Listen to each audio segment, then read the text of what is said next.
Internautas que prestigiam com suas audiências o blog do Edson Silva, nós antecipamos agradecimentos e vamos agora fazer uma entrevista com um dos deputados mais assíduos da Assembleia, que teve uma participação extraordinária no ano passado. Este ano os trabalhos da Casa estão parcialmente prejudicados, porque logo na abertura dos trabalhos, logo depois, em fevereiro, nós tivemos aquele motim dos policiais e logo depois apareceu essa pandemia, então nós não tivemos a grata satisfação de ouvir os pronunciamentos do deputado Salmito, a quem nós vamos entrevistar neste momento. Deputado, muito obrigado pela sua gentileza de nos conceder essa entrevista, e eu começo perguntando o que é estar distante da Assembleia, obrigado a estar recluso por conta desta pandemia. O que é, então, esta vida? Bom, em primeiro lugar, eu fico muito honrado em poder compartilhar algumas ideias e, se possível, prestar contas de uma parte, ou pelo menos de uma parte dos nossos trabalhos aqui para esse blog que tem à frente um jornalista sério, competente, cuidadoso, qualificado e que reúne, sobretudo, o cuidado ético, né, do bom jornalismo, que é tão necessário para a livre expressão e, sobretudo, para a democracia. Portanto, eu fico muito honrado em poder aqui participar dessa entrevista. Esse momento é um momento o mais desafiador da nossa geração, do ponto de vista da saúde, isso é público e notório, mas a pandemia do novo coronavírus traz também, além do desafio mais grave, que é o da saúde, traz também um desafio social, porque como o vetor da doença, da pandemia, é um vírus, e esse vírus tem uma alta taxa de transmissibilidade, as autoridades sanitárias recomendam, para frear a transmissão desse vírus e, consequentemente, da doença, fazer com que as pessoas mantenham-se isoladas, distantes, um distanciamento social e até um isolamento social. Isso é dito no mundo inteiro, especialmente no mundo mais desenvolvido, pelas autoridades sanitárias, pelas autoridades da ciência, da biologia, da ciência, das ciências naturais, especialmente da medicina.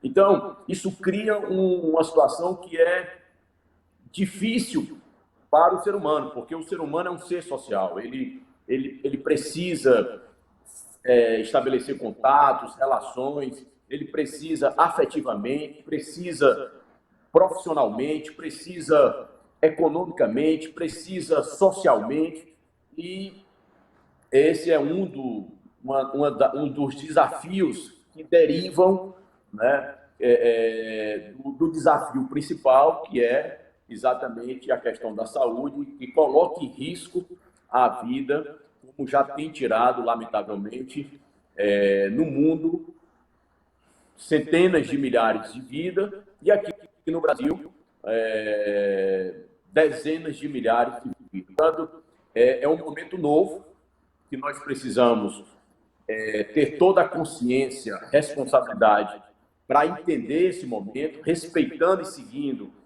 as autoridades sanitárias, e especificamente na Assembleia nós estamos, para mim é muito difícil, eu que gosto de conversar, de receber a população do nosso gabinete, receber as lideranças no nosso gabinete, lideranças de segmentos da nossa sociedade, segmentos da sociedade civil, que é a sociedade organizada, enfim, de fazer visitas. Eu que gosto muito de estar presente nos municípios, dos mais diversos municípios, das mais diversas regiões do estado, dos bairros em Fortaleza, que é, inclusive, o meu berço político.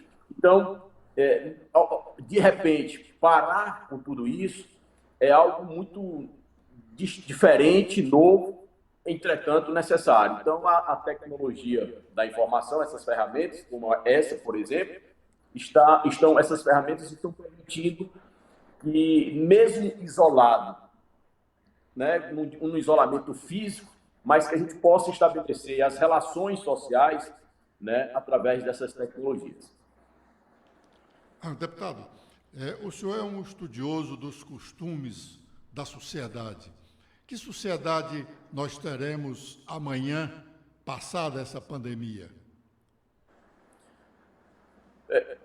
Eu sou um otimista em relação à população, né? A história, se a gente for dar um rápido olhar na história da humanidade, a humanidade ela vem evoluindo, ela vem aprimorando, especialmente agora na modernidade, de 1500 para cá, uns extraordinários avanços promovidos pela ciência, pelo produto da ciência, que é a tecnologia, né? Por exemplo, poderia citar um caso aqui concreto. Na modernidade, ali por volta do século XVI, quando surgiu um modelo de banheiro, de vaso sanitário, ainda na Europa, né? Foi algo que permitiu uma outra condição sanitária, né? Uma outra condição de higiene pessoal nas áreas, sobretudo nas áreas de concentração demográfica, e na sequência a própria modernidade, também na Inglaterra e alguns países da Europa, né, vai trazer um fenômeno novo, que é o fenômeno urbano, da densidade urbana, da densidade demográfica dentro do espaço urbano, que são os conglomerados urbanos. Esse fenômeno é um fenômeno mais recente, se intensificou principalmente depois da Revolução Industrial e mais precisamente agora no século XIX, na Europa, e no século XX, no resto do mundo como um todo. Então, nós temos cidades com 1 milhão de habitantes, com 2 milhões de habitantes, com 5 milhões de habitantes, com 10 milhões de habitantes ou mais, são metrópoles ou megalópolis que exigem um padrão de vida social, um padrão de higiene e um padrão sanitário para, inclusive, permitir que essa vida possa acontecer com dignidade, né? Então, a humanidade ela vem passando por essas transformações, ao mesmo tempo com os desafios das histórias também, de muitas histórias de pandemias, de epidemias, não é? E essa pandemia do novo coronavírus, eu entendo que ela traz um avanço ainda maior na consciência coletiva, né, de como é importante nós termos um padrão de higiene. Eu conversava com um médico especialista em problemas respiratórios, né? Ele estava me contando, ele tem uma clínica, e ele disse que na época da H1N1, que no Brasil teve em alguns estados chegou a ser epidemia, quando o governo, o poder público, fez mais uma divulgação maior da importância do ato de lavar as mãos com sabão, de evitar colocar as mãos na boca, no nariz, né? Isso daí diminuiu muito, significativamente, os indicadores de problemas de doenças respiratórias, né? Inclusive, na clínica dele, ele comentou que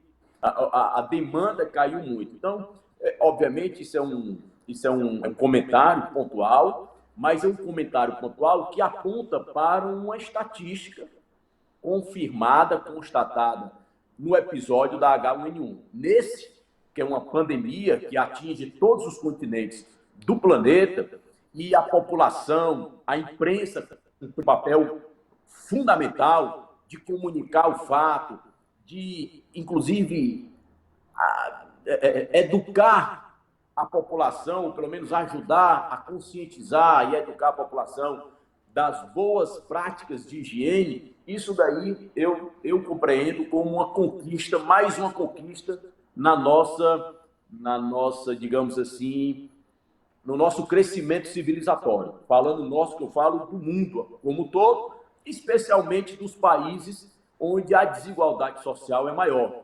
infelizmente, como é o caso do nosso país. Nós somos um país rico, rico em riquezas naturais, rico em riqueza industrial, rico em riqueza comercial, rico em todos os setores da economia, no setor primário, recursos minerais, na agropecuária, né, agronegócio, a maior pecuária de corte produtiva do planeta está aqui no Brasil.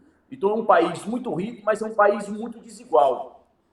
E esse país desigual, as consequências dessa desigualdade, uma delas são pessoas que não tiveram oportunidade, por causa da desigualdade, de ter, inclusive, noções importantes, até de buscar e garantir a sua higiene pessoal de uma melhor forma possível, com maior condição sanitária. Então, eu penso que essa pandemia deixará, dentre outras marcas, além da marca do sofrimento, das mortes, das famílias que estão vivendo esse momento terrível e ainda com uma dificuldade de não poder velar aquele ente querido, o corpo daquele ente querido, uma despedida que é um rito que o ser humano precisa para estabelecer ali a despedida, né? Enfim, mas além do sentimento da saudade, da perda, da morte, né? Do distanciamento social, o ser humano, que só é humano porque é social, e só é social porque tem a relação com o outro, não por acaso, meu caro Edson Silva, todas as religiões, se nós pegarmos o cristianismo, o islamismo, todas as grandes religiões, o judaísmo, né, elas apresentam Deus como o centro, claro, né, porque a religião é isso, é a ligação e a religação do profano com o divino, do ser humano com Deus, né? Mas depois de Deus que está no centro, outra figura central é exatamente o outro. O outro. Daí, por exemplo, no cristianismo, o principal mandamento é amar a Deus, e o segundo principal mandamento é amar o próximo. Como assim mesmo? Então, por quê? Porque o ser humano, na condição social, ele só é social porque tem o outro. Porque se relaciona com o outro e vice-versa, isso é recíproco, né? Então, essa pandemia vai nos trazer vários ensinamentos, grandes lições, eu vejo dessa forma. Deputado, o senhor falou em desigualdade. Nós estamos aí com praticamente um semestre que o país está parado. Isto, sem dúvida, aumentará a desigualdade. O senhor tem uma ideia da dimensão disso?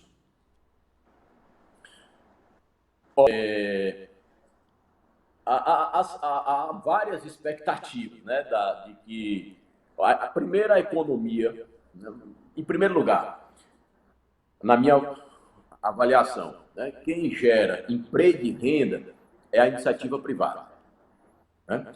E essa lógica eficiente do mercado, da iniciativa privada, do modelo capitalista, isso daí é algo extraordinário, porque gera renda, gera emprego e gera riqueza, né, numa escala para atender, inclusive, esses conglomerados urbanos, que é um fenômeno da modernidade, né? Então, é bem verdade que em alguns países, e aí aí é onde entra o papel do Estado, eu posso citar aqui alguns pensadores que sustentam essa visão, como o inglês Keynes, John Keynes, eu posso citar o pai do keynesianismo, inclusive o seu sobrenome, né? Posso citar aqui um dos maiores representantes no Brasil do keynesianismo, que é o Celso Furtado. Posso citar um que está vivo, que é um gênio, como o professor Mangabeira Unger, né? Quando eles dizem que o papel do Estado é de se relacionar com a iniciativa privada, que gera emprego, que gera renda, né? para buscar apoiar, estimular e cumprir um papel que a iniciativa privada não cumpre, que é exatamente gerar oportunidades, sobretudo oportunidades sociais, né? Promover um bem-estar social com políticas públicas, né? E promover, inclusive, o desenvolvimento. Né? Assim, em poucas palavras, de forma muito rápida e até superficial, seria isso. Então,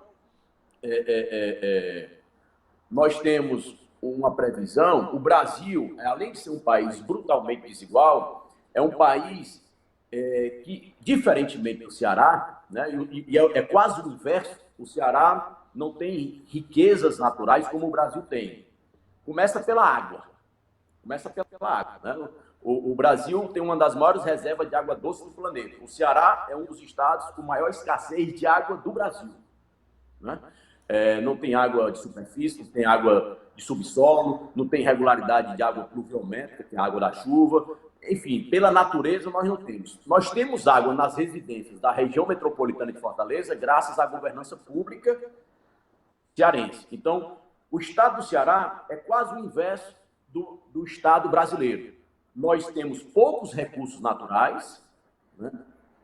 E, em virtude, inclusive, disso, nós temos por exemplo, nós não temos o petróleo do Rio Grande do Norte, nós não temos a água que eu falei agora há pouco, nós não temos a produção no setor primário da agropecuária que Goiás, Mato Grosso, Tocantins, até, né?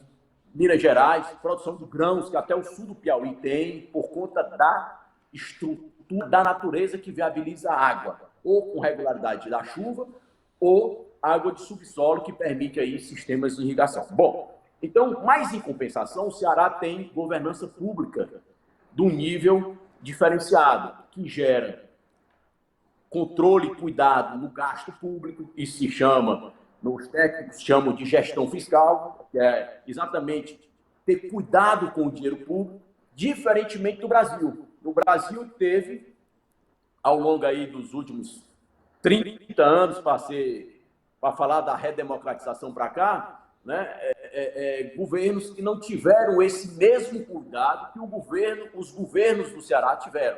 Né? Então, nós temos um Estado público, um Estado brasileiro, que é rico em riquezas naturais, riqueza industrial, mas é um Estado quebrado, com uma dívida pública interna imensa, um país desigual, né? E aí a pandemia. Aí, primeiro eu estou tentando encontrar o contexto antes da pandemia, que já era um contexto desafiador. O Brasil já vinha com a economia em grandes desafios, em recessão, né? E com a pandemia, que exige um isolamento social, e esse isolamento social teve que parar o comércio. Eu estava vendo agora há pouco algumas informações do desempenho do comércio nesse mês de abril. Né? A queda, por exemplo, do setor de comércio, vestuário e calçados, chegou a 88% de redução comparado ao mês de abril de 2019. Então, isso daí certamente irá criar um desafio ainda maior. Né? Ainda maior. Sem dúvida, aumentar realmente a desigualdade. Cenário, isso daí, claro que vai agravar a desigualdade, porque, inclusive, as pessoas que vinham trabalhando nessas lojas do comércio, que vinham trabalhando por conta própria, pequenas empresas, os pequenos negócios, meu caro Edson Silva, no Brasil e no mundo não é diferente. A Alemanha, por exemplo, 91% de todas as empresas alemãs são pequenos negócios.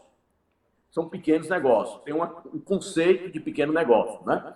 E olha que a Alemanha é a locomotiva econômica da Europa. Nós não estamos falando de Portugal, né, da Espanha. A Alemanha que é a locomotiva econômica da Europa. No Brasil, 99% dos CNPJs do Brasil são pequenos negócios. Pequenos negócios é um conceito que engloba do empreendedor individual, que é aquele menor, o mínimo, o pipoqueiro, né, a microempresa e a empresa de pequeno porte. Né? A empresa de pequeno porte pode chegar a faturar até 4 milhões, ou um pouco mais do que isso, por ano. Então, esse conceito de pequenos negócios que é a base da economia, que gera de emprego formal no Brasil 54% dos empregos formais, né? A maioria desses pequenos negócios se encontra numa situação de morte, né? De desaparecer. Né? É isso, por exemplo, que o Ciro tem procurado chamar atenção, dizer que é importante que o Estado brasileiro viabilize um crédito, chegue para acolher esses empreendedores, né? Não só os pequenos negócios, eu estou falando dos pequenos negócios, mas os médios e grandes também são estratégicos, também são importantes. E o pequeno negócio, quando ele desaparece, essa pessoa ela cai para a condição de pobre, né? E o pobre, o pipoqueiro, cai para a condição de miséria. Então, infelizmente, nós corremos o risco aí de, nos próximos meses, ou até nos próximos anos, ter um desafio ainda maior em relação à nossa desigualdade social, à nossa realidade socioeconômica do nosso país. Deputado, que lições os políticos vão tirar desta pandemia? Sobretudo agora, nós estamos às portas de uma eleição municipal que será totalmente diferente de tudo que já aconteceu no país, inclusive no caso de se adiar estas eleições por conta da pandemia. Que lições ficarão, que lições foram absorvidas, serão absorvidas pelo mundo político? Bom, eu não sei se o mundo político vai acolher, mas eu penso, estou convencido de que a população ela sempre esteve muito atenta e ela mais ainda está atenta. A população, o que a população quer? A população quer do mundo político o que lhe é competência. Eu lembro aqui um dos clássicos das ciências sociais, que é o alemão Max Weber. O Weber, ele dizia o seguinte, inclusive num texto, numa palestra dele, que virou um pequeno livro, né? Existem duas vocações, a vocação para a política e a vocação para a ciência. Até um debate epistemológico. A vocação para a política, o Weber dizia, é para apresentar soluções para os problemas da sociedade. Esse é o papel da política, esse é o papel do mundo político. Já o papel da ciência, o papel da técnica, ou da ciência, é o papel de conhecer com rigor científico, com rigor, né, metodológico, e explicar aqueles fenômenos. Agora, a solução, a resposta, cabe a quem tem o poder de decisão, que é o mundo político. Então, a população, não certamente com esse mesmo grau de percepção, mas com o grau mais importante de todos, que é a sabedoria popular, que é desenvolvida e adquirida no dia a dia, né? A nossa população, independentemente do extrato social, ela é sábia quando ela percebe quem no mundo da política, num momento como esse, arregaçou ainda mais as mangas para trabalhar, para servir a população. Eu posso aqui dar o exemplo extraordinário do governador Camilo Santana, do prefeito Roberto Cláudio, né, que trabalharam e continuam trabalhando incansavelmente. Incansavelmente. Inclusive com números absolutos e números proporcionais que começam a aparecer como um dos melhores trabalhos, um dos melhores desempenhos no enfrentamento dessa pandemia, né? Eu estou falando aqui como provável, porque nós não temos ainda a conclusão, mas já aparece dessa forma. Por exemplo, com transparência, com seriedade, sem esconder, sem escamotear, sem omitir. Pelo contrário, até em determinado momento, o estado do Ceará se tornou um dos estados com o maior número de infectados, um dos estados com o maior número de óbitos, mas o governador Camilo, com a sua firmeza, com a sua transparência, com o seu compromisso e seu espírito público, né? E o prefeito de Fortaleza, o prefeito Roberto Cláudio, tendo Fortaleza como um epicentro da pandemia dentro do estado de Ceará, ambos com muita união, com muita responsabilidade do espírito público, né, fizeram ali o que lhe é dever. E a população espera, cobra e deseja exatamente isso do mundo político. Já aqueles que não tiveram essa mesma compreensão, ao contrário, procuraram, de repente, querer aparecer criando insinuações, criando informações falsas ou notícias falsas, as famosas fake news, né? Por uma motivação muito mais egoísta, uma motivação muito mais passional, uma motivação muito mais até eleitoreira, mesmo não sendo período eleitoral, né? Não estou dizendo nem eleitoral, a eleitoreira porque é um sentido pejorativo mesmo, né? E a população sabe disso, a população percebe, a população vê quem está trabalhando, quem uniu forças, reuniu forças, colocou em primeiro lugar a vida. Sabe por quê, meu caro Edson Silva? Porque a razão de ser do poder público, e quem diz isso são todos os cientistas políticos, são todos os pensadores do mundo da política, da ciência política. A razão de ser do Estado, enquanto instituição social que tem o poder público, a primeira e principal razão é de garantir e proteger a vida. Deputado. Então, pois não. Quem está... Desculpe, pois não. Não, pode concluir. Quem está com a responsabilidade, né, inclusive delegada pela população através da soberania do voto popular, né, seja na condução do poder executivo, que é o caso aí do prefeito de Fortaleza, Roberto Cláudio, do governador do estado de Ceará, governador Camilo Santana, ou então no poder legislativo como representante da população, seja nós, deputados estaduais, os vereadores, os deputados federais e os senadores que representam os estados do Pacto Federativo Brasileiro, né? A população delegou, confiou esses mandatos com esse objetivo, com essa responsabilidade, e não para fazer, colocar até em segundo plano o que não pode jamais. A vida é o nosso primeiro e principal... Eu vou até citar um pensador liberal. Eu não me identifico, eu não sou liberal, eu me identifico com um Estado que tem um papel de promover justiça social, de combater a desigualdade social, que tem como uma das inspirações o professor Mangabeira Unger, o professor Celso Furtado, né, a visão keynesiana. Mas eu vou citar um pensador liberal para colocar numa tremenda contradição esses que se apresentam até como liberais. O pensador liberal inglês, John Locke, ele dizia o seguinte: a razão de existir o poder público, o Estado como instituição que tem o poder público, a razão principal é para proteger e garantir a propriedade. E a principal propriedade é a vida. É a vida, né? Então, isso aqui está dito no pensamento liberal do cientista político John Locke, né?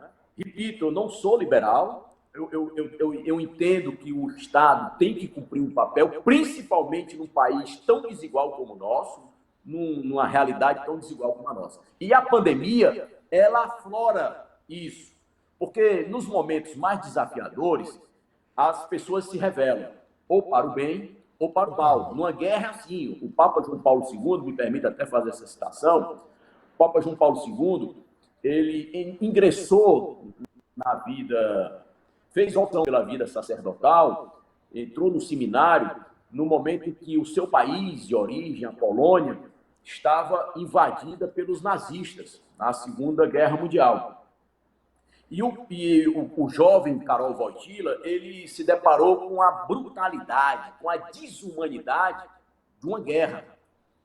E ele começou a refletir como é que a mesma humanidade é capaz de tanta brutalidade, de tanta desumanidade, e outros, a mesma humanidade é capaz de tanto amor, de tanta... com gestos de pessoas que estavam ali salvando outras pessoas na guerra, independente de serem alemães ou de serem poloneses. Então, essa foi uma das motivações que eu tive a oportunidade de ler algumas biografias do Papa João Paulo II, que eu particularmente tenho uma admiração do papel dele, inclusive na igreja, no momento da Guerra Fria. Ele destacou isso. Então, uma guerra, uma pandemia, ela aflora os sentimentos dos seres humanos, da humanidade. E eu vejo que nós vamos tirar boas lições, inclusive a população está vendo, né? Eu espero e desejo que o mundo político possa aprender muito com esse momento.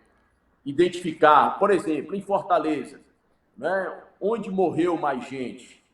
Não é por acaso, morreu mais gente nos bairros de menor IDH. Então, isso eu estou aqui fazendo absolutamente nenhuma crítica ao prefeito Alberto Cláudio. Muito pelo contrário, se o prefeito Alberto Cláudio, o governo municipal, o governo estadual não tivessem arregaçado as mangas, poderiam ter morrido muito maior. Né? A tragédia poderia ser muito maior, inclusive como prevista pelos matemáticos, pelos estatísticos de universidades inglesas e de universidades dos Estados Unidos, que fizeram previsões do impacto, né, possíveis impactos nefastos da pandemia no território brasileiro, e nós podemos aí tirar uma conclusão em relação ao território cearense, no caso da região metropolitana de Fortaleza, que reúne aí a metade ou mais da metade da população cearense. Então, para dizer que nós todos estamos tirando grandes lições. E a população está muito atenta, né? A quem não tem liderança, a quem quer quase numa situação desumana, não contribui com nada, mesmo sendo deputado. Nós, deputados estaduais, o que nós poderíamos fazer, nós fizemos. Já até faço justiça aqui, incluindo alguns deputados da oposição, como eu posso citar aqui o deputado Renato Rosendo, votando em matérias do governador. Nós não fomos ver o deputado Renato Rosendo em frente ao hospital de campanha do PV para fazer, sei lá o quê. Proselitismo, né? Proselitismo, para fazer... Então, isso daí é que a população, eu não tenho dúvida que a nossa população está muito atenta e é sábia quando ela percebe qual é o papel no seu dia a dia, qual é o papel do mundo da política. O papel do mundo da política é de resolver os problemas da sociedade e da população através do manejo do poder público, que é delegado pela soberania do voto popular. Deputado, eu sou muito grato pela entrevista, brilhante entrevista que o senhor nos concedeu, honra muito o nosso blog e estamos à sua disposição. Boa sorte. Eu que fico muito honrado e muito agradecido. E pedimos aí, eu quero fazer aqui, me permita, nessa parte aqui, só nessa despedida, fazer um reconhecimento público, né, que nós cearenses, independentemente de quem é do partido A, B, C ou D, né, nós devemos nos orgulhar, no melhor sentido da palavra orgulho, no sentido do brio, da honra, né, dos governantes que nós temos. E aí eu cito dois, mas existem muitos outros, o governador Camilo Santana e o prefeito Alberto Cláudio. Sérios, comprometidos, não foram fazer em nenhum momento nenhuma firula, nada, pelo contrário, trabalhando o tempo todo, arduamente, no momento, repito, o mais difícil da nossa geração, o mais desafiador. Portanto, obrigado. É esse registro que eu faço e agradeço a você, meu caro Edson Silva, que para mim é uma honra participar aqui do seu blog nessa entrevista. Obrigado.